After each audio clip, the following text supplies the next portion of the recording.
Now, when you are in sales, the most successful way to set sales goals is to define your goals in terms of the activities that you will have to engage in order to achieve that income level. The activities are always the number of calls, the number of follow-ups, the number of deliveries, the number of presentations. Define it in terms of activities, and then begin where you are right now, first thing in the morning, and start doing everything a step at a time. So let us say that you have to make 9 calls per day in order to achieve, based on your experience, your sales volume for the day, the week, the month, and so on. Then make a game with yourself and commit yourself to making those 9 calls by noon. Just get out and do it. You're going to have to make 9 calls, then do it by noon. Get on the phone at 8 o'clock or 8:30, or get out, and if you're cold calling, get out and make those 9 calls by 12 o'clock. You can do it if you really force yourself. It may take you until 2 or 3 o'clock. But if you keep doing that and keep engaging in those activities every single day, then you must be successful. Now, some weeks you won't sell anything, and some weeks you'll sell 2 or 3 times as much as you would normally expect. At the end of the year, lo and behold, you'll be at your sales goals. In many cases, by the way, when you start setting goals for the year and start working toward them systematically, you'll hit them in 6 months. Some people have hit their goals in 3 months. They've been absolutely staggered. They've never set goals before, but they've worked for years selling a particular product in a certain market.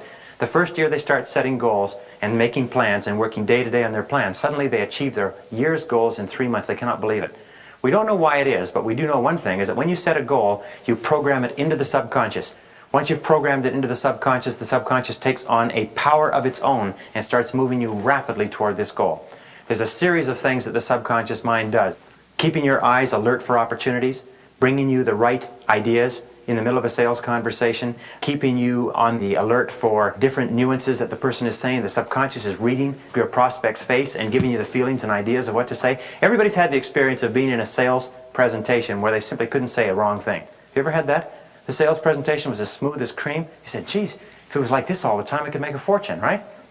What it was, if you'll notice, that you were perfectly programmed. You were completely at ease. You were completely prepared. You felt excellent about yourself. And your subconscious mind just gave you exactly the right words and gestures. You just seemed to say the right things at the right juncture. And later on, you found, coincidentally, that when you had mentioned fishing, it just so happened that the customer was more interested in fishing than anything else. Or you had mentioned service and follow-up. That was his primary concern, and that was exactly what he wanted to know. You ever had that experience? The subconscious will do that for you. It'll sort it out. You can use this extra 90% reserve potential stored in the subconscious if you just program it. And the way you program it is by programming in your goals and knowing very, very clearly how much you want to earn and what you have to do to achieve it. Set personal and family goals. The reasons why are the rewards for your efforts. Make a very clear list of all the things that you want to do as a result of being successful in selling. Now, we know that if you have 1 or 2 things that you want to accomplish as a result of reaching your monthly quota, you'll have a little motivation. If you have 10 or 15 things you want to accomplish, you'll be more motivated. If you've got 100 things you want to accomplish as a result of being successful in selling, you will become unstoppable. If we talk about closing sales, let me ask you this question. Who is going to be more difficult to put off? The person who has 1 or 2 reasons for closing the sale, or the person who has 100 reasons for closing the sale? The more reasons you give yourself, the more subconscious psychological strength you give yourself in a selling situation. If you write down, and most people that I know who are successful in selling keep a spiral notebook, and in that spiral notebook they write down every goal they want to accomplish.